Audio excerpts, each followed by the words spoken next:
नमस्कार दोस्तों, मैं आचार्य वसुधा आप सभी का हार्दिक अभिनंदन करती हूँ आपके अपने YouTube चैनल गुरु सप्तऋषि ज्योतिष शिक्षण संस्थान की ओर से।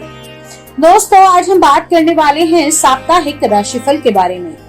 कैसा रहेगा 19 सितंबर 2022 से लेकर 25 सितंबर 2022 तक का ये सप्ताह ग्रह गोचर की दृष्टि से आपके लिए।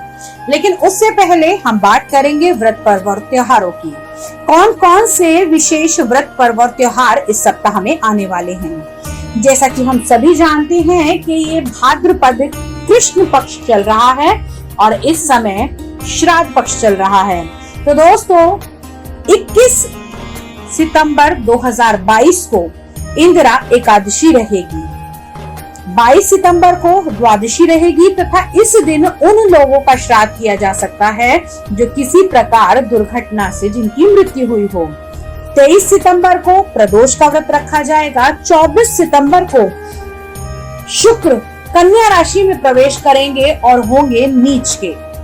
इसके बाद में 25 सितंबर अमावस्या के दिन, जी हाँ, जिस दिन हम 16 श्राद्धों का एक श्राद्ध भी करते हैं, यानी कि भूल चूक में किए हुए श्राद्धों का तर्पण भी इसी दिन किया जाता है। अमावस्या की तिथि इस दिन रहेगी।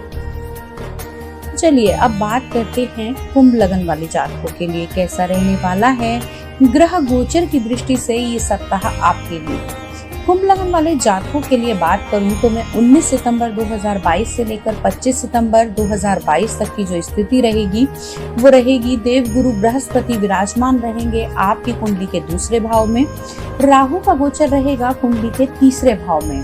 वहीं मंगल चतुर्थ भाव में गोचर भ्रमण करेंगे और चंद्रमा गोचर भ्रमण करेंगे इस सप्ताह आपकी कुंडली के पंचम भाव, छठे भाव, सप्तम भाव और अष्टम भाव में भी। अब इसके बाद में शुक्र आपके सप्तम भाव में विराजमान है। यहाँ से राशि परिवर्तन करेंगे, 24 तारीख के बाद आएंगे आपके अष्टम भाव में। सूर्य और बुध आपके अष्टम भाव में ही विराजमान है। केतु आपके भाग्य भाव में विराजमान है।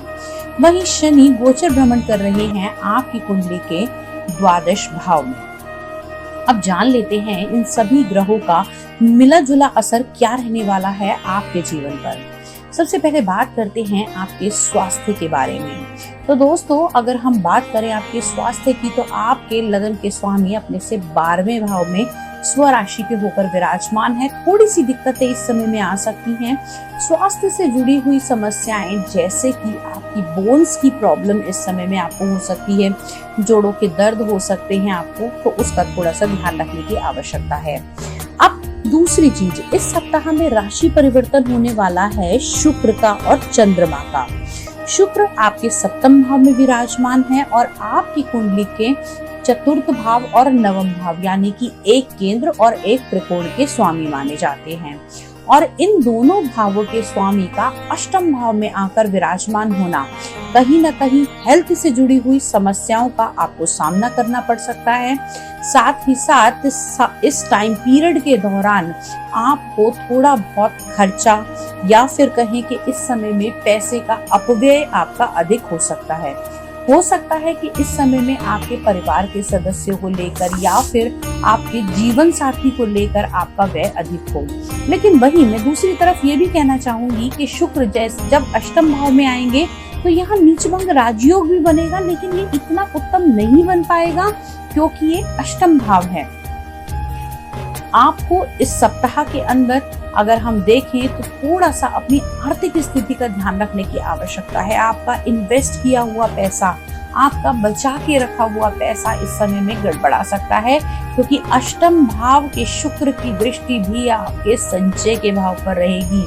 और शुक्र क्या करता है, पैसा देता है तो पैसा खर्च भी कराता है, तो उसका थोड़ा सा ध्यान आपको रखने की आवश्यकता है कि अपव्यय ना करें। जहां जरूरत हो वहीं पर थोड़ा सा ध्यान रखें। पिता की हेल्थ से जुड़ी हुई छोटी मोटी समस्याएं आपको आ सकती हैं क्योंकि सूर्य से हम पिता को देखते हैं और वहीं नवम भाव का मालिक यानी कि नवम भाव के जो स्वामी हैं वो भी इस समय में आपके अष्टम भाव में विराजमान हैं। तो फादर की हेल्थ का आपको बहुत अधिक ध्यान रखना होगा।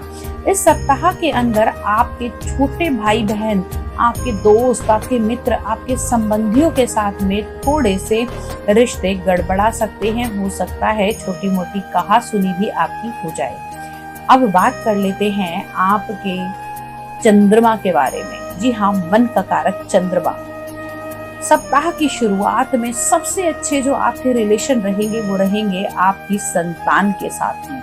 संतान के साथ अच्छी बनेगी, संतान के साथ खूब बातें होंगी। आपके सबऑर्डिनेट्स के साथ में भी इस समय में आपके रिलेशन बहुत अच्छे रहने वाले हैं और बहुत प्रॉफिटेबल रहेंगे। लेकिन जैसे ही चंद्रमा छठे भाव के अंदर आएंगे, यानी कि आपके रोग भाव में, ऋण के भाव में, शत्रुओं के भाव में, तो यहाँ से थोड़ी सी प्रॉब्लम क्रिएट होगी।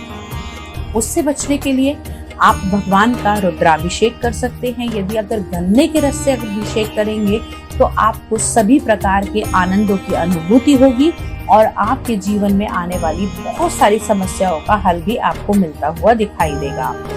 अब बात कर लेते हैं आप लोगों के लकी कलर और लकी नंबर की। तो लकी कलर आप लोगों के लिए रहने वाला है इस सप्ताह गुलाबी रंग और लकी नंबर आपके लिए रहेगा नंबर 7। बहुत सारे ऐसे व्यूअर हैं जो चैनल पे आते हैं लेकिन अभी तक उन्होंने सब्सक्राइब नहीं किया है, तो भाई देर किस बात की है, प्लीज सब्सक्राइब कर दीजिए। साथ ही साथ बेल आइकॉन को जरूर दबा दीजिए ताकि आने वाले सभी वीडियो आपको समय से मिल सके। और यदि वीडियो अच्छा लगा है तो इसे शेयर कर दीजिए ताकि किसी और का भी भला हो सके। यदि आप हमसे अपनी कुंडली का विश्लेषण कराना चाहते हैं, घर या फैक्ट्री का वास्तु कराना चाहते हैं, तो आप स्क्रीन पर दिए हुए नंबर पे या फिर डिस्क्रिप्शन बॉक्स में दिए हुए नंबर पे हमें संपर्क कर सकते हैं।